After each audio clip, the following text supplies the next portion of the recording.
The Linda Mwananchi movement has announced a political tour of Taita County on Saturday, July 18, 2026, as the opposition continues expanding its grassroots engagement ahead of the Kenya's 2027 general election.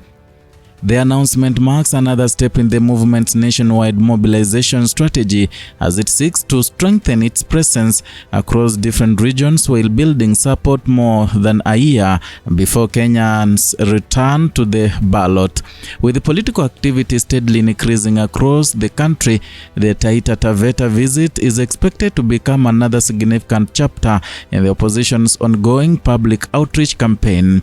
According to the official itinerary released by the Linda Mwananchi spokesperson and Suba South Member of Parliament Karoli Omondi, the tour will begin at 10 a.m. in Mwatate town, and the delegation will then proceed to Undai town at 12 noon and before concluding the day's engagement in Voi town at 2 p.m. Karoli Omondi shared the program through his official X account on Wednesday, July 15, 2026, outlining what will be a full day of political engagement across the country. The schedule signals the movement's intention to maintain regular interactions with the citizens as it continues presenting its agenda in different parts of the country. The planned visit comes at a time when political parties and movements are increasingly shifting their attention towards grassroots mobilization.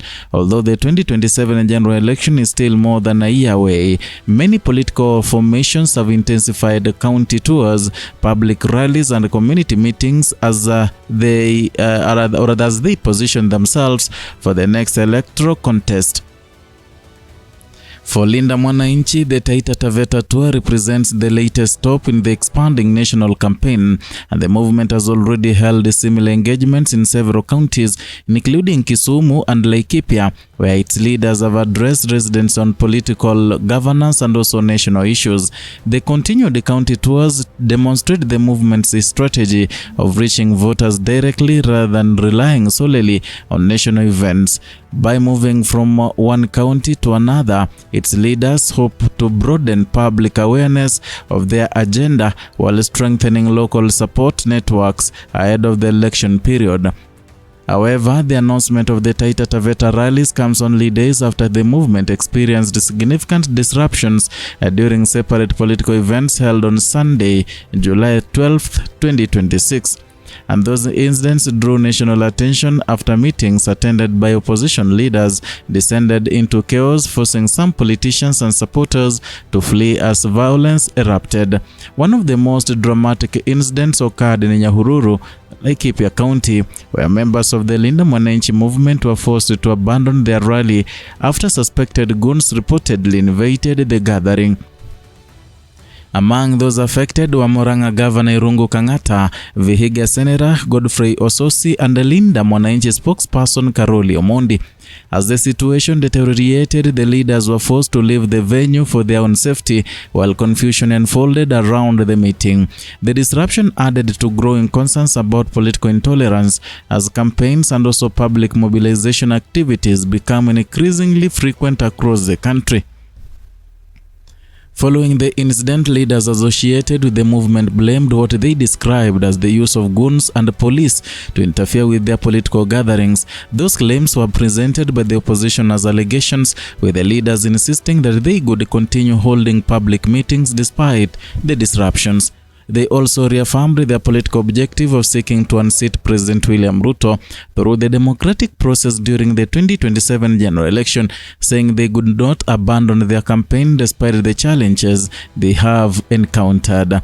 The violence reported in Laikipia was not only incident involving members of the movement that day. In Kisumu County, another confrontation unfolded during the church service attended by Linda Mwananchi leaders at St. Stephen's Cathedral. And according to the reported events, members of the movement encountered armed youths while attending the service, resulting in another episode of violence that quickly attracted widespread political attention. And following the incident, Siaya Governor James Orengo and the Nairobi Senator Edwin Sifuna publicly accused the state of orchestrating the violence witnessed at the church. Speaking after the events, Orengo alleged that the attack had been organized and supported by state actors, and he further claimed there was evidence linking senior government officials together with the local political leaders to violence witnessed that day. Those allegations reflect the position taken by the opposition leaders, and they remain claims made by the politicians and have not been established as verified facts in the information provided. The clashes outside St. Stephen's SAK Church had serious consequences, and according to reports from the incident, one person died while another sustained serious injuries during the violence. In addition, 9 motorcycles were set on fire after a wave of groups clashed outside the church compound. The destruction highlighted the heightened tension surrounding some political gatherings as different groups continue competing for influence ahead of the next election cycle. The events in both Laikipia and Kisumu have become part of the wider political conversation about security during opposition meetings and the conduct of political activities across the country. Despite those disruptions, the Linda Mwananchi movement has continued announcing new engagements instead of scaling back its program. The decision to proceed with the Taita Taveta tour suggests that the movement intends to maintain its public outreach despite the difficulties encountered during previous events. And from the movement's perspective, the county visits provide an opportunity to engage residents directly, explain its political agenda, and also consolidate support in regions that will play an important role during the next general election. For residents of Taita Taveta County, Saturday meeting are expected to provide an opportunity to hear directly from the movement's leadership as they outline the oppositions on national issues and discuss their vision ahead of the 2027 polls. The published schedule covering Mwatate, Undai, and also Voi also indicates an effort to reach different communities within the county during a single day, allowing leaders to maximize public engagements across the multiple population centers. And more broadly, the tour reflects the increasingly active political environment taking shape across Kenya. Although the official campaign period has not yet begun, political alliances, opposition movements, and leaders from across the political divide have continued holding meetings, rallies, and consultative forums as they prepare for what is expected to be another highly competitive national election. County tours have become an important feature of that preparation because they allow leaders to interact directly with citizens and listen to local concerns and reinforce their political messages long before formal campaigns officially commence. For the opposition, maintaining visibility through regular public engagements is seen as an important strategy in sustaining momentum and keeping supporters mobilized. At the same time, the recent incidents in Laikipia and Kisumu have underscored the importance of ensuring peaceful political participation. Violence at political gatherings not only disrupts planned events but also raises wider questions about the safety of leaders, supporters, and also ordinary citizens attending public meetings.